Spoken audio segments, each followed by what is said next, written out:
এখানে যেটা দেখতে পাচ্ছেন সেটা হচ্ছে ডেইলি স্টারের একদম ফার্স্ট পেজের একটা হেডলাইন। এই যে হেডলাইনকে বিশ্লেষণ করি এখান থেকে আমরা গ্রামার অনেকগুলো বিষয় অ্যানালাইসিস করতে পারি। যেমন এখানে বলা হচ্ছে nation braces for power cards in hot summer. এটাকে যদি ট্রান্সলেশন করি প্রথমে এখানে এই ব্রেসেস ফর এটার অর্থ হচ্ছে যে প্রিপেয়ার থাকা, প্রস্তুত থাকা। এটা হচ্ছে যে একটা ভার্বের সিঙ্গুলার ফর্ম। ভার্বের সিঙ্গুলার ফর্ম বিদায় কারণ সাবজেক্ট সিঙ্গুলার। ন্যাশন এটা হচ্ছে যে সিঙ্গুলার, এটা একটা জাতিকে বোঝানো হয়েছে অর্থাৎ একটা কান্ট্রিকে বোঝানো হয়েছে। তাই একটা বিদায় সিঙ্গুলার, তো থার্ড পারসন সিঙ্গুলার নাম্বার হলে প্রেজেন্ট ইনডিফিনিট টেন্স অনুসারে ভার্বের শেষে এস বাই এস যুক্ত হয়, সেই হিসাবে এটা এস বাই এস যুক্ত হয়েছে। অর্থাৎ ভার্বের পরে এস বাই এস যুক্ত হলে সেটাকে বলা হয় সিঙ্গুলার ফর্ম। অপরপক্ষে নাউনের পরে এস বাই এস যুক্ত হলে সেটা ফ্লুরাল ফর্ম। যেমন আমি যদি বলি প্যান, ফ্যান এটা হচ্ছে একটা নাউন, এস যুক্ত হলে এটা ফ্লুরাল, অর্থাৎ ভার্ব আর নাউন বিপরীত। আচ্ছা, পাওয়ার কার্ডস, এখানে পাওয়ার কার্ডসের অ্যাকচুয়াল মিনিং হচ্ছে যে বিদ্যুৎ বিভ্রাট, যেটাকে আমরা বলি লোডশেডিং।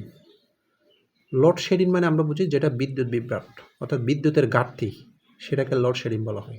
অর্থাৎ পাওয়ার কার্ডস মানে হচ্ছে যে বিদ্যুৎ শক্তির ঘাটতি বা বিদ্যুতের ঘাটতি, বিদ্যুৎ বিভ্রাট ইন হট সামার, অর্থাৎ উষ্ণ এই গ্রীষ্মকালে বিদ্যুৎ বিভ্রাটের জন্য দেশ বা জাতি প্রস্তুত হচ্ছে। আচ্ছা, যাই হোক, এখানে যদি এটা কোন সেন্টেন্স সেটাকে যদি আমরা অ্যানালাইসিস করি সেটাকে আমরা বলতে পারি এটা হচ্ছে একটা সিম্পল সেন্টেন্স। বিকজ এখানে একটা ফাইনাইট ভার্ব আছে, একটা মাত্র ফাইনাইট ভার্ব এবং একটা মাত্র সাবজেক্ট, একটা সাবজেক্ট এবং একটা ফাইনাইট ভার্ব, তখন এটা একটা সিম্পল সেন্টেন্স বা এটা হচ্ছে একটা ক্লোজ বা একটা সিম্পল সেন্টেন্সের বৈশিষ্ট্য, তাই এটাকে একটা সিম্পল সেন্টেন্স বলতে পারি। আচ্ছা, এটা গেল। এখন প্রথমে যে কি, এই যে for power cards in hot summer, দুইটা ফ্রেজ, কোনটা কোন ফ্রেজ? এখন যদি মনে করেন এটা প্রেপোজিশন দিয়ে শুরু হয়েছে, এটাও প্রেপোজিশন দিয়ে শুরু হয়েছে, তাই বলে এটাও প্রেপোজিশনাল ফ্রেজ, এটাও প্রেপোজিশনাল ফ্রেজ। এখন কোনটা কখন? কিন্তু এখানে এটা হচ্ছে প্রেপোজিশনাল ফ্রেজ হচ্ছে, প্রথমটা হচ্ছে যে প্রেপোজিশনাল ফ্রেজ, প্রেপোজিশনাল ফ্রেজ, কিন্তু দ্বিতীয়টা এটা হচ্ছে যে একটা অ্যাডভার্বিয়াল ফ্রেজ। তাহলে দেখেন দুইটাই স্ট্রাকচার সেম, প্রেপোজিশন দিয়ে শুরু কিন্তু ডিফারেন্ট ফ্রেজ। অ্যাকচুয়ালি ফ্রেজের আগে কি আছে পরে কি আছে সেভাবে কখনো আইডেন্টিফাই করতে পারবেন না। আপনাকে আইডেন্টিফাই করতে হবে পার্টিসিপেন্ট যেভাবে কেন আইডেন্টিফাই করা হয়, কীভাবে বিন্যাস যেভাবে থাকে, ফ্রেজেরও বিন্যাস কিন্তু এক্স্যাক্টলি সেম। ঠিক এখানে বিন্যাস অনুসারেই হচ্ছে পার্টস অফ স্পিচের মতো ফ্রেজ আইডেন্টিফিকেশন করবেন। যেমন এখানে বলা হচ্ছে, আমরা যদি দেখি প্রস্তুত হচ্ছে, কিসের জন্য প্রস্তুত হচ্ছে, এখানে আমাকে ওয়ার্ড দ্বারা প্রশ্ন করতে হচ্ছে।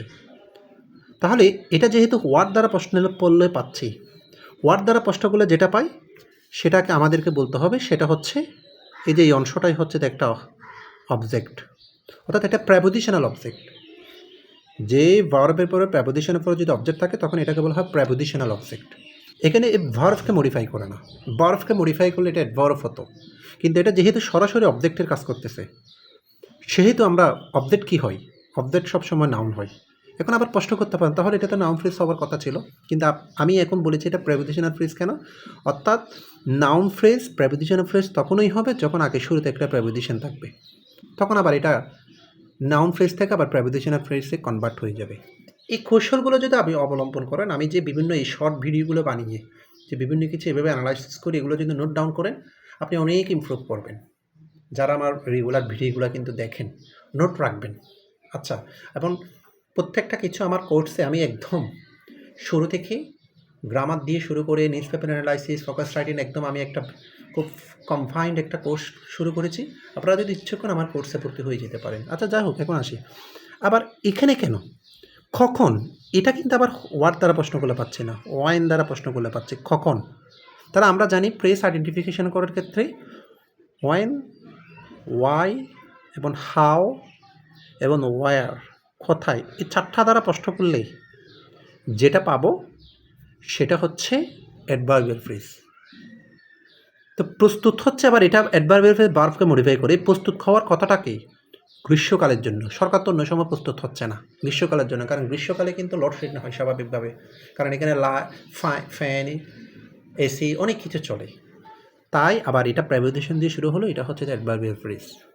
এই ফ্রেজের ক্ষেত্রে কিন্তু এই বিষয়গুলো এভাবে আইডেন্টিফাই করবেন, দেখবেন যে কখনো আপনি ফ্রেজ ভুল করতেছেন না। আন্তাজে মুখস্থবিদ্যা দিয়ে যদি কোনো রুলস মুখস্থ করে যদি আইডেন্টিফিকেশন করেন, তাহলে আপনি ফাঁদে পা দিবেন, গ্রামার শিখে কোনো কাজ হবে না। আচ্ছা, আবার এখানে এই যে গ্রামারের বাইরে আমি এখানে একটা সাহিত্যিক ভাষা এখানে আলোচনা করতে পারি, যেটাকে বলা হয় ম্যাটাফরিক্যাল মিনিং। যেমন এখানে নেশন মানে কাকে বোঝানো হয়েছে?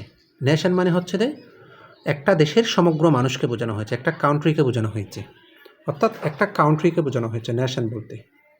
এরকম একটা ওয়ার্ড দ্বারা অন্য কিছুকে বোঝালে, মানে একটা ছোট্ট ওয়ার্ড দ্বারা বিশাল একটা কমিউনিটিকে, বিশাল একটা অংশকে বোঝালে, তখন সাহিত্যের ভাষায় এটাকে বলা হয় মেঠোনিমি। মেঠোনিমি মানে হচ্ছে তো রূপান্তর, অর্থাৎ একটাকে অন্য আরেকটা বোঝালে, ক্ষুদ্র একটা অংশের মাধ্যমে বিশাল একটা অংশ বোঝালে সেটাকে বলা হয় মেঠোনমি। কিন্তু আমি এখানে জাতি বলে নাই, দেশ বলেছি, দেশ প্রস্তুত হচ্ছে। অর্থাৎ এখান থেকে যেটা শেখা যায় সেটা হচ্ছে যে আপনার ফোকাস রাইটিং বলে, ফোকাস রাইটিংয়ে কম লিখে আপনি খুব ভালো নাম্বার পেতে পারেন যদি আপনি ম্যাটাফরিক্যাল মিনিং ইউজ করতে পারেন। যেমন ম্যাটাফরিক্যাল মিনিং কখন এক্সপ্রেস হয়? আপনি যদি বেশি বেশি ইডিয়ম ইউজ করতে পারেন, সাহিত্যিক ভাষা, অর্থাৎ যেমন সিমিলি, ম্যাটাফোর, পার্সনিফিকেশন, এই যে সমস্ত যদি ফিগার অফ স্পিচগুলো যদি আপনি লেখার মাধ্যমে বুঝি আপনি প্রয়োগ করতে পারেন, তাহলে কম লিখেও আপনি খুব ভালো নাম্বার পাবেন। এই যে বিষয়গুলো শেখার জন্য আমার নিউজ পেপার অ্যানালাইসিস কোর্সটা করার কোনো বিকল্প নেই। আপনি কোর্সে যদি ভালো লাগে, আপনি কোর্সে ভর্তি হয়ে যেতে পারেন। আশা করি ভালো কিছু হবে। ধন্যবাদ, সবাই ভালো থাকবেন।